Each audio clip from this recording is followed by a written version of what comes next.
다음 달 2월 2일부터 9일까지 7박 8일간 고척교회 티루기의 성지순례를 다녀오게 되었습니다. 그 여정 중에 에베소 지역이 있는데 제가 미리 리서치를 하고 또 이렇게 교육을 하기 위해서 이렇게 준비하는 과정 가운데 여러 성지가 있는데 유달리 에베소가 다 황폐화되고 제대로 된 터전도 아니고 바울 사도 요한의 교회도 그렇고 에베소에 엄청난 은혜들이 예전에 있었지만 참 허망하기 그지없는 터만 남은 것들을 보면서 오늘 또 하나님 말씀을 좀 전하고자 하는 그런 마음을 가졌습니다. 오늘 말씀 너희는 누구냐 이렇게 제아의 말씀을 전하려고 합니다. 오늘 본문의 말씀의 11, 12절에 보니까 바울은 바울의 손수건이 있었는데 그 손수건을 가져다가 병 고친 사람들에게 이렇게 놓으니까 악한 귀신이 쫓아나가는 그런 능력이 나타났다고 이렇게 얘기합니다. 참 신기하죠? 어떻게 이런 능력이 나타날 수 있을까? 참 감탄하게 되면서 놀라우면서 한편으로도 이런 은혜가 부럽기도 하고 그렇습니다. 근데 중요한 것은 바울이나 바울의 손수건이 중요한 게 아니라 그것을 행하신, 그것을 허용하시고 그런 일들을 나타내신 하나님의 은혜가 진짜 실로 귀한 것이죠. 바울의 능력도 아니고 바울의 손수건의 능력도 아니고 하나님의 능력의 역사였던 것이죠. 그런데 우리는 손수건, 바울에 주목할 때가 많습니다. 바울의 손수건, 바울이 하나님의 어떤 은사를 주시고 어떤 충만한 은혜를 주셔서 이렇게 손수건에도 은혜가 나타날까? 하나님까지 올라가지 못하고 바울에 머무는 경우가 많습니다. 저 목사님 참 은혜로운 말씀 전하셔. 저렇게 신유의 은사가 좋았으면 좋겠어. 이렇게 사람을 칭송하고 그 사람으로부터 나오는 은혜들을 사모하다 보면은 어떤 지경까지 일어나야 하면은 그 사람이 우상의 대상이 되고 그 사람으로부터 나온 물건조차도 가보가 되고 성물이 됩니다. 유대교로부터 시작해서 우리 초대교회 그리고 중세교회 교회를 지나오면서 특별히 카톨릭에 성자와 복자라는 개념이 있습니다. 그래서 예수님의 흔적이 나타나고 예수님의 은혜가 나타나고 이런 분들 기적이 나타나고 그것이 증언되고 그러면 죽어서 성자가 되고 복자가 되고 성인 숭배 사상이라 하죠. 신학교 때는 카톨릭에 대해서 이렇게 거부 반응이 없었습니다. 이론적으로는 카톨릭은 자기들은 성인 숭배를 하지 않아요. 공경의 대상이다, 공경한다 하는데 제가 그걸 딱 깨게 되는 사건이 있었습니다. 카톨릭은 안 되겠는데? 그런 사건이 있었습니다. 그것은 저희 장인어른 장모님이 65세, 63세 좀 빨리 돌아가셨는데 두 번의 장례를 3년 단위로 이렇게 치르면서 장례 기간에 이렇게 3일 정도 되는 시간들을 장례를 이렇게 치를 때 참 신기한 그런 시간이 있었습니다. 그것은 우리는 예배를 드리고 찬양을 열심히 하는데 이쪽에서 이렇게 스님이 목탁 두들기면서 나무아미 답을 관세음보살을 외치고 불경을 막 하고 카톨릭이 참 신기하더라고요. 저 막 하나님께 빕니다, 예수님께 빕니다, 성령께 빕니다, 성모 마리아에게 빕니다, 성 요셉에게 빕니다, 베드로, 그리고 안드레아, 요한, 여기까지는 그래도 이해할 수 있었어요. 근데 성 스테파노, 성 폴리카르포, 성 아우구스티노, 성 프란치스코, 이게 뭐 하는 거지? 10분 동안 노래를 계속해요. 이들의 기도를 보면서 이론은 공경이라고 말하고 이론은 그들을 숭배하지 않는다 하지만 실생활에서는 너무나 이 성인 숭배적인 요소들이 많은 것을 보게 됩니다. 얘기를 하죠. 예수님은 보좌 우편에서 우리 위해서 기도하고 계시는데 예수님만 기도하겠냐? 예수님의 제자 안 하겠냐? 예수님의 특별 은혜를 입은 성자나 복자나 성인들은 안 하겠냐? 그러니까 복음 하나로 충분한데 흑백 요리사의 민어가 그 민어를 푹 구우면 곰탕이 되고 민어 그 자체 오리지널 그 맛이면 되는데 이런 소스 저런 소스 넣고 막 지지고 볶고 하면서 그냥 일반 생선화 시켜가지고 이것저것 해가지고 마치 이게 선명한 이렇게 복음이 마치 이렇게 혼합되어지는 것들을 보게 됩니다. 그래서 우리 장신대 전 총장이시고 조직신학 교수였던 우리 김명윤 교수님이 이렇게 얘기합니다. 카톨릭은 흑백 TV, 기독교는 개신교는 칼라 TV. 여러분, 흑백 TV가 좋아요? 칼라 TV가 좋아요? 칼라 TV가 좋죠. 그 옛날 60년대 뭐 박치기왕 이렇게 레슬링하고 이럴 때 막 우리가 한 동네 그 흑백 TV에 모여가지고 신나게 했지만 칼라 TV 골드스타 이렇게 아시죠? 돌리다가 골드스타 나면 이렇게 벤치로 돌리고 어쨌든 간에 칼라 TV가 있는데 어떻게 흑백 TV로 돌아갈 수 있겠습니까? 그래서 이렇게 신방을 하다 보면은 의외로 가족 중에 카톨릭이 있어요. 우리 엄마 아빠가 카톨릭 신자인데 엄마는 열심히 신앙생활 하는 것 같아요. 근데 아빠는 엄마 따라다니는데 그래서 결심했어요. 엄마가 너무 몸이 약해가지고 돌아가시면 아버지는 그 신앙이 희미한 것 같고 제대로 복음을 모르는 것 같아요. 그래서 어머니 돌아가시면 지금은 길길이 반대하지만 아버지는 내가 개신교로 데려오겠다. 좋은 생각이죠. 예, 가톨릭 구원이 있습니다. 선명하지 않죠. 오늘 이런 바울의 손수건을 통해서 우리는 그런 것들에 대해서 의외로 굉장히 많은 가톨릭 교들 우리 성당 다니신 분들 뿐만 아니라 우리에게도 그런 개념들이 굉장히 많은 것을 보게 됩니다. 그런 일이 있었어요. 베로니카라는 한 여인이 골고다로 올라가시는 예수님 십자가에서 예수님이 십자가에서 이렇게 쓰러지시고 얼마나 힘드셨어요. 그 야사 같은 그 전설에 베로니카가 그 예수님 대신 십자가 올라가기도 했지만 그 어떤 여인이 나타나서 자기 손수건을 가지고 예수님께 닦아줬는데 그 닦은 손수건에 예수님의 얼굴이 여러분 아시죠? 구름 예수님의 얼굴처럼 딱 되듯이 탁 예수님의 얼굴이 나타나서 그걸 봤더니 병이 났더라. 또 예수님 시대 에데사라는 곳의 왕이 예수님에 대한 소문을 멀리서 듣고 자기는 병들어서 도저히 거의 예수님까지 못 가지만 사신을 보내가지고 제가 예수님 만나고 싶은데 어떻게 하면 좋을까? 예수님 저 병 낫고 싶은데 그때 예수님이 자기의 이렇게 얼굴을 덮었던 수건을 가지고 가져가서 보이면 나을 거다 해가지고 그걸 딱 봤더니 에데스 왕이 병이 낫고 에데스 왕이 갑자기 우리나라는 전부 다 앞으로 예수님 믿는다 해서 전 나라가 개종하는 그런 사건들이 있었죠. 예수님의 수위, 예수님이 찔렀던 롱기누스의 창촉, 예수님이 마셨던 포도주의 성배. 그래서 우리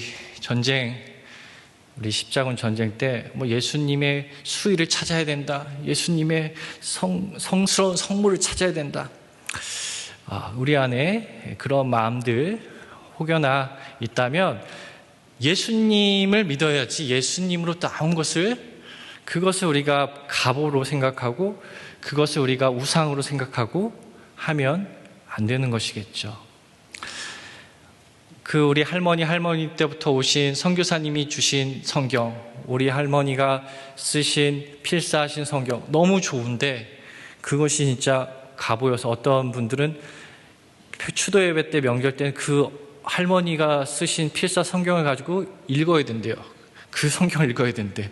그러니까 처음엔 좋은 의도로 시작하지만 예수님을 바라보기 위해서 시작되었던 그 은혜들이 마치 그 자체가 예수님과 단절되고 그냥 어떤 우상화되는 그런 모습들을 지금 우리는 여기서 점검해야 되겠습니다. 너희는 누구냐? 우리는 바른 신앙을 믿는 크리스천이 되어야 될 줄 믿습니다. 13절 이하에 보면은 유대인들이 등장하는데 이 사람들은 마술사라 하지만 주술사와 테마사에 비견할 수 있을 것 같습니다. 당시 1세기 요세푸스라는 유대인 역사학자가 기록하고 있어요. 하나님이 솔로몬에게 귀신을 제어할 수 있는 지혜를 주셔서 그 특별한 지혜를 가지고 솔로몬 이후에 지금까지 요세푸스 1세기 당시까지 솔로몬의 이름을 가지고 축기하는 그런 일들이 있었어요. 그래서 엘라살이라는 사람이 그 베스파니우스 황제 앞에서 축기하는 것에 대해서 기록을 남겼어요. 그 귀신 들린 자 앞에서 그 유대인 주술사 축기할 수 있는 그 사람이 솔로몬의 이름으로 명합니다. 그리고 반지를 악취에 뿌리 나는 반지를 가지고 코끝에 이렇게 귀신 들린 자의 코끝에 댑니다. 그리고 귀신 들린 자로 하여금 떠나가라, 다신 들어오지 말라 선포하고 물이 담긴 그릇을 쏟고 깨트림으로 인해서 그 의식을 진행하죠. 그랬을 때 능력이 나타나기도 했다라는 것이죠. 예수님을 믿지 않은 유대교였지만 그래도 완전한 신앙이 아니었지만 하나님께서 그런 것들을 허용하신 것이죠. 그러한 사람들이 바울을 보니까 너무 신기한 거야. 우리는 어쩌다 안 될 때도 훨씬 많고 될 때도 물론 있었지만 솔로몬의 지혜에 의지해서 귀신을 쫓았는데 바울은 단 한 번도 실패한 적이 없는 예수 그리스도의 이름으로 이런 놀라운 일을 하고 심지어는 손수건을 가져다가도 귀신이 낫는 걸 보니까 야, 이건 진짜 대단하다 하면서 그걸 따라했습니다. 근데 따라했을 때 결과가 어떻게 됐다는 보도는 전혀 없은 채 이 당시에 그 지역의 제사장 스게야 아들의 7 아들이 이걸 또 흉내내서 나도 해봐야지, 우리도 해보자 하면서 똑같이 예수 그리스도, 바울이 모시는 예수 그리스도의 이름을 가지고 예수님을 믿는 것도 아니고 예수 의지하는 마음도 없고 시험에서 했다는 그대로 우리도 한번 시험에서 해보자 했는데 이거 웬걸 귀신이 그냥 옴짝 달라붙어가지고 길게 날뛰어가지고 큰 소동이 벌어지는 그런 내용을 우리가 보게 되었습니다. 우린 여기서 무엇을 느끼나요? 예수 그리스도의 이름은 능력의 이름이 맞습니다. 그러나 그 능력은 그를 철저하게 신뢰하고 의존하는 자, 그 능력의 주체이신 하나님 예수님 성령님과의 인격적인 교제와 그분과의 관계 안에 있는 자에게 주시는 거룩한 주님의 뜻이라는 것을 알게 됩니다. 마치 좋은 밥속이 있다고 해서 플러그 꽂지 않고 아무리 밥을 대라고 빌면 되지 않는 것처럼요. 작년에 하반기에 갑자기 두꺼비지 탁 내려가고 불이 다 꺼진 적이 있어요. 그러니까 예약 버튼을 눌러 밥솥이 밥이 안 되죠. 나중에 문자가 오더라고요. 까마귀 때문에 정전이 나기도 하더라고요. 까마귀 때문에 정전 났다고. 그거를 두꺼비 집을 다시 올려줘야 되지 않습니까? 그런 것처럼 능력이 나타나는 그 성물이 예수님과의 관계도 없이 전혀 능력이 나타날 수가 없는 것이죠. 그러니까 이 원수 마귀가 조롱하는 겁니다. 내 예수도 알고 바울도 알고 너 뭐냐 도대체? 너 뭐야? 너는 예수님 바울처럼 너 예수 의존하지도 않고 믿지도 않고 아무것도 아닌 자식이 예수 그리스도의 이름을 들먹여? 하면서 고깝게 보면서 이렇게 그 눌리게 하는 장면을 보면서 우리는 다시 한번 느낍니다. 무엇을 느낄까요? 이 제사장의 아들들은 자기도 아버지처럼 잘 나가고 더 잘 나가고 자기를 높이고자 하는 마음이 있었어요. 숨은 의도가 있죠. 우리도 그렇습니다. 내가 능력이 좀 나타나서 나를 통해서 위로가 나타나고 사랑이 나타나고 주님의 놀라운 능력이 나타나기 위한 숨은 의도가 있습니다. 옛날에 그 우스갯소리로 우리 신학생들 안에 이런 얘기가 있었습니다. 신학생들 그리고 부교육자들 안에 이런 그런 얘기가 있었어요. 뭐냐면 담임 목사님들은 저도 담임 목사님 한 10명 경험해 봤는데 담임 목사님들은 하나님이 사랑하는 그 특별한 한 가지가 있대요. 물론 이상한 담임 목사님도 좀 있었는데 뭔가 하나님을 정말 전적으로 하나님의 정말 기뻐할 만한 그것이 있기 때문에 담임 목사님이 됐다는 것이죠. 그래서 저도 그런 기도 많이 했습니다. 하나님, 저도 별 없지만 뭔가 하나만이라도 주님 마음에 드는 하나 있으면 담임 목회 할 수 있잖아요. 예. 그러니까 그런 의도로 가지고 막 욕심을 내어서 이렇게 그게 바로 스게와의 아들들의 마음인 것이죠. 주님을 의존하고 주님의 사람들에 대한 긍휼과 사랑과 주님의 마음이 아니라 내가 이 능력을 받아가지고 내가 높아지고 내가 잘돼 보이고 내가 부와 명성과 칭찬과 예수님을 내가 이용하여서 높아지려는 마음이 분명히 있습니다. 끊임없이 우리는 자기를 개발시키고 자기를 높이려 하는 마음이 있습니다. 내가 예배를 잘 드리고 내가 봉사를 잘하고 내가 직분을 잘 감당해서 내 이름이 높아지는 것이죠. 그러나 우리가 마음에 손을 얹고 정말 그것이 정말 주님의 마음인가요? 정말 주님의 사랑하는 마음인가요? 성경은 자기를 개발하고 자기를 높이라 절대 얘기하지 않습니다. 교만이라 얘기하고 자기를 낮추라, 겸손해라, 자기를 부인해라 얘기하고 있는 것이죠. 사랑하는 여러분, 우리가 주님의 은혜와 능력을 사모합니다. 은사를 받기를 원하고요.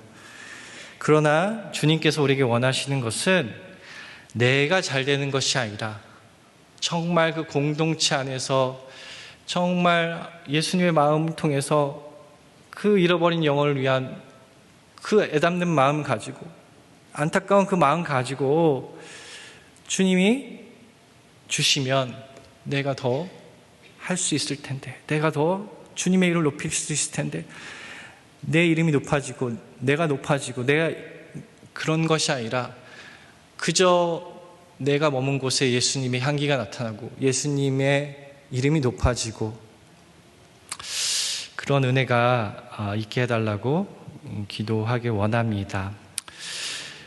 너희는 누구냐? 높아지려는 사람이냐? 너희는 누구냐? 아닙니다, 주님. 저는 주님을 앞에 겸손하게 자기를 부인하는 주님의 제자입니다. 고백할 수 있는 저와 여러분 되었으면 좋겠습니다. 오늘 이런 일들이 일어났을 때 믿는 사람들이 이런 일들을 보도하고 은혜의 간증들이 넘칠 때 믿지 않은 사람들이 은 오마이나 되는 엄청난 그 마술사적을 태우는 놀라운 그런 부흥과 갱신과 성령의 역사들이 막 나타난 것을 보게 되었습니다. 이런 은혜가 우리 가운데 있기를 소망합니다.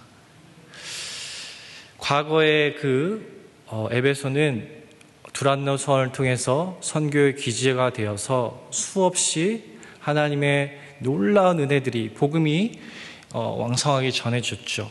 정교회를 통해서도 이어졌죠. 그렇지만 이슬람 교회에 의해서 지금까지 교회 흔적이 없고 어떤 데는 성지에 가면은 빌립보 교회에 가보니까 새벽에 10명도 안 되는 그런 예배를 드리는 분들, 주일날도 마찬가지죠. 이제 교인들이 없습니다. 어딜 가도 터만 남았죠. 그러면서 성지순례 하면서 기분이 되게 찹찹한 마음이 들기도 합니다. 그러나 우리 주님께서는 이슬람이 메카와 메디나 성지가 있고 불교의 성지가 있듯이 어디 한 곳에 머물러서 예루살렘을 성지화하지 아니하셨습니다. 주님의 촛대는 유럽과 영국을 통해서 미국을 통해서 또 한국을 통해서 또 때로는 몽골과 캄보디아로 또 지금은 북인도와 아프리카와 남미를 통해서 하나님은 그때 하나님의 사람들을 통해서 선교하시고 복음의 역사를 쓰고 있습니다. 감사한 것은 우리 여기 계신 모든 분들은 부흥을 경험한 세대죠. 지금은 좀 쇠락했지만 다시 한번 부흥이 있기를 원합니다. 우리의 촛대가 다른 곳으로 넘어가지 않고 우리의 때를 더 온전하게 더 쓰임받기를 소망합니다. 북한의 통일이 그렇고 통일교회가 그렇게 원하고 한국교회가 다시 갱신하여져서 정말로 우리 안에 하나님께서 주시는 그 은혜의 기름 부음으로 말미암아 더 선교가 복음이 힘있게 타오를 수 있는 은혜가 있기 원하고, 고척교회가 그런 역할들을 온전히 감당하는 그런 귀한 은혜가 있길 주님을 축원드립니다. 기도하겠습니다. 하나님 아버지 감사합니다. 주님께서 주님을 바라보아야 되는데 주님이 아닌 우상을 바라보고, 또 주님이 아닌 내 자신을 높아지려는 마음들을 우리를 통해서 다루시기 원하십니다. 주님, 우리가 주님께서 그 마음을 우리에게 말씀하실 때 온전히 다른 바 되어서 믿는 자들이 자복하고, 그 은혜가 교회를 넘어서 그 지역을 통해서 흘러넘쳤듯이 우리가 주님의 은혜를 받아서 우리의 가정도, 우리의 교회도, 우리의 지역도 주님의 은혜로 충만해지는 그런 역사의 귀한 은혜를 보게 하여 주시옵소서. 감사드리며 예수님의 이름으로 기도드리옵나이다. 아멘.